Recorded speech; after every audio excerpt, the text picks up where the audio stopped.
इयत्ता 9वी विषय मराठी प्रकरण 2 संतवाणी अ जैसा वृक्ष नेणे. नमस्कार विद्यार्थी मित्रांनो, इयत्ता 9वी मराठी कुमार भारती मधील संतवाणी त्यामधील अ जैसा वृक्ष नेणे हे आपण पद्य आज पाहणार आहोत. तर ह्या पद्याची निर्मिती केलेली आहे. प्रस्तुत पद्य हे अभंगाच्या रूपात आहे आणि ह्या अभंगाची निर्मिती अभंग लिहिलेला आहे संत नामदेव महाराज यांनी.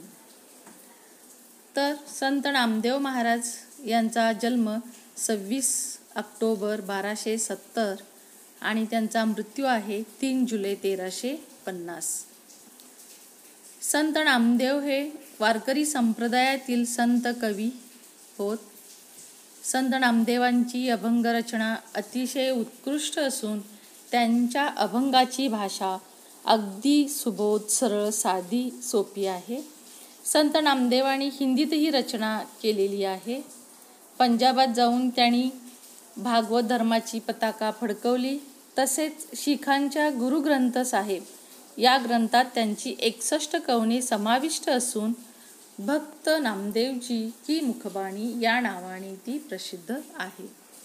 नामदेवांची अभंगगाथा पुस्तक रूपाने 1892 मध्ये प्रथम लोकांसमोर आली. थोडक्यात आपण नामदेव महाराजींचा आपण परिचय करून घेऊया. मुलांनो, तुम्हाला माहीत असावं अधिक माहिती. संत नामदेव महाराजांचं पूर्ण नाव आहे नामदेव दामा शेट्टी. त्यांचं पंढरपूर येथे समाधी मंदिर आहे. नाथ या संप्रदायातले वारकरी संप्रदाय, वैष्णव संप्रदाय त्यांचा आहे. त्यांचे गुरु विसोबा खेचर तसेच चोखामेळा हे त्यांचे शिष्य आहेत. त्यांची भाषा मराठी ही होती आणि त्यांचा व्यवसाय शिंपी आणि सगळ्यात महत्त्वाचं म्हणजे समाज जागृती, समाज प्रबोधन त्यांनी खूप मोठ्या प्रमाणात केलेलं आहे. त्यांचं साहित्य आपण पाहतोच, अभंग रचना त्यांनी केलेली आहे. तर ही प्रस्तुत जो अभंग आहे जैसा वृक्ष नेणे, ह्या शीर्षकाचाच आपण अर्थ बघितलं. जैसा वृक्ष नेणे म्हणजे जसा वृक्ष मानत नाही.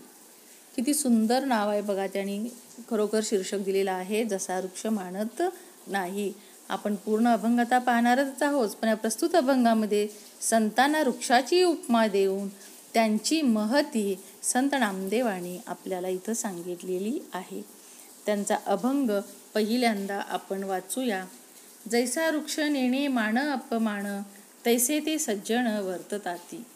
एवुनी या पूजा प्राणी जे करीती, त्याचे सुख चित्ती तया नाही. अथवा कोणी प्राणी येऊनी तोडीती, तयाण म्हणती छेदू नका. निंदास्तुती सम मानिती जे संत, पूर्ण धैर्यवंत साधू ऐसे. नामा म्हणे त्यांची जरी होय भेटी, तरी जीव शिवा गाठी पडूनी जाय. तर नामदेव महाराजांची अभंगगाथा अभंग क्रमांक 1477 आहे. ही अभंग रचना त्यांनी केलेली आहे. तर जैसा वृक्ष नेणे, आता आपण पूर्ण ह्या अभंगाचं स्पष्टीकरण पाहूया. जैसा वृक्ष नेणे मान अपमान, तैसे ते सज्जन वर्तताती. तर ह्या अभंगामध्ये संतांना वृक्षाची उपमा दिलेली आहे. जसा वृक्ष असतो त्या वृक्षाला मान नाही, अपमान नाही. तसंच सज्जन सुद्धा आपल्या वागण्यात दाखवतात. सज्जनांचं वर्तन किंवा वागणूक, त्यांचं वागणं ही अगदी वृक्षासारखंच असतं. जैसा म्हणजे जसं. आता नवीन शब्द तुम्हाला हे अपरिचित आहेत. जैसा म्हणजे जसं, नेणे म्हणजे मानत नाही. नेणे म्हणजे मानत नाही. मान म्हणजे सन्मान, मान म्हणजे सन्मान आणि अपमान म्हणजे अवमान, अपमान म्हणजे अवमान. तैसे म्हणजे तसे, तैसे म्हणजे तसे. सज्जन संत, सज्जन म्हणजे काय? संत. आणि वर्तताती म्हणजे वागणे.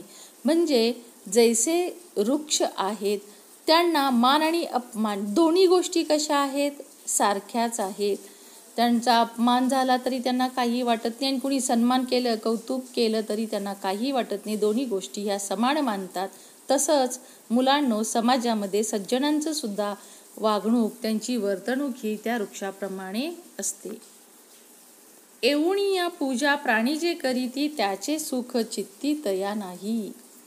करीती याचा अर्थ आहे करतात. करीती करतात. सुख आनंद, चित्ती मनात, तया नाही. तया म्हणजे त्यांना. तया म्हणजे त्यांना. करीती करतात. सुख आनंद चित्ती मनात नाही म्हणजे त्यांना. एवुनिया पूजा प्राणी जे करीती त्याचे सुख चित्ती तया नाही. आपण नेहमीच बघतो भारतीय संस्कृतीमध्ये वड आणि पिंपळ हे दोन शुभ मानले जातात. ही वृक्ष. तर वटपौर्णिमेला वडाची पूजा केली जाते. भारतीय संस्कृतीत त्याला फार महत्त्व आहे. स्त्रिया वटपौर्णिमेला वडाची पूजा करतात. पण तेव्हा पूजा करत असताना त्या वृक्षाला काही आनंद होतो का? काही नाही केलं तरी काही दुःख होतं का? अजिबात नाही. त्याच्यामध्ये काही फरकच पडत नाही. एवुनिया पूजा प्राणी जे करीती, जे जे येतात पूजा करतात त्याचं सुख किंवा दुःख त्याच्या मनात कधीच येत नाही. तसं सज्जनांचं पण आहे. त्यांची पूजा करू देत, आराधना करू देत, सन्मान करू देत, त्यांच्यामध्ये काहीही फरक पडत नाही. निंदा करू देत अगर स्तुती करू देत, दोन्ही समानच मानतात. अथवा कोणी प्राणी येऊनी तोडीती तयान म्हणती छेदू नका. अथवा किंवा.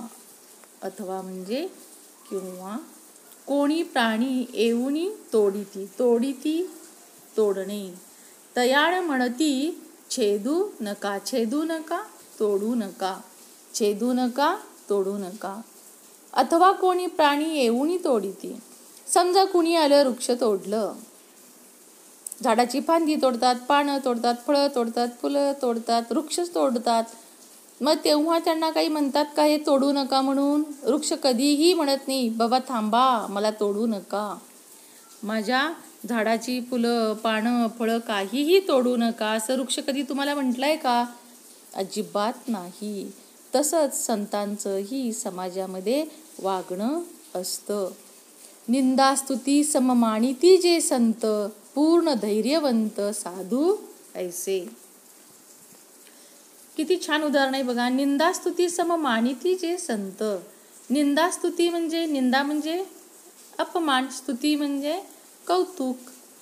तर त्या संतांना, समाजातल्या संत लोकांना कुणी निंदा करू दे, कुणी स्तुती करू दे, अपमान करू दे, अवमान करू दे, त्यांना काहीही वाटत नाही. ते अतिशय धैर्यवंत असतात, धैर्यवान असतात, संयमी असतात. त्यांच्याजवळ धैर्य फार असतं मुलांनो. त्याच्यामुळं त्यांच्या वागण्यात, त्यांच्या बोलण्यात, त्यांच्या आचरणात काहीही फरक पडत नाही. ते निंदा आणि स्तुती दोन्ही सारखंच मानतात. त्याचा आपल्या वागण्यावरती काहीही परिणाम करून घेत नाहीत. असे हे संत मंडळी असतात. नामा म्हणे त्यांची जरी होय भेटी. नामा म्हणे त्यांची जरी होय भेटी, तरी शिव शिवा गाठी पडूनी जाय. नामा म्हणजे नामदेव, संत नामदेव. आपण त्यांचाच हा आता अभंग पाहतो आहे. नामा म्हणजे नामदेव. भेटी म्हणजे गाठभेट. जीव म्हणजे प्राण.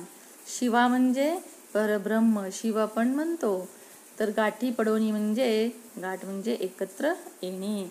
नामा म्हणे त्यांची जरी होय भेटी, तरी जीव शिवा गाठी पडूनी जाय. नामदेव काय म्हणतात? जरी त्यांची भेट झाली, गाठभेट झाली, एकत्र भेटले, तरी अगदी त्यांना एकत्र आल्यानंतर परब्रह्म आपल्याला भेटलेला आहे. साक्षात परमेश्वरच आपल्याला भेटला आहे असा त्यांना आनंद होतो.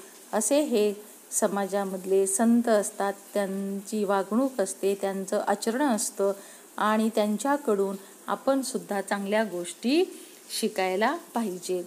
वृक्षाच्या प्रतीकातून आपल्याला संत नामदेवांनी हे शिकवलं आहे की जसा वृक्ष आहे किंवा असतो त्याप्रमाणे आपणही राहिलं पाहिजे, आपलंही वर्तन त्याच पद्धतीनं केलं पाहिजे.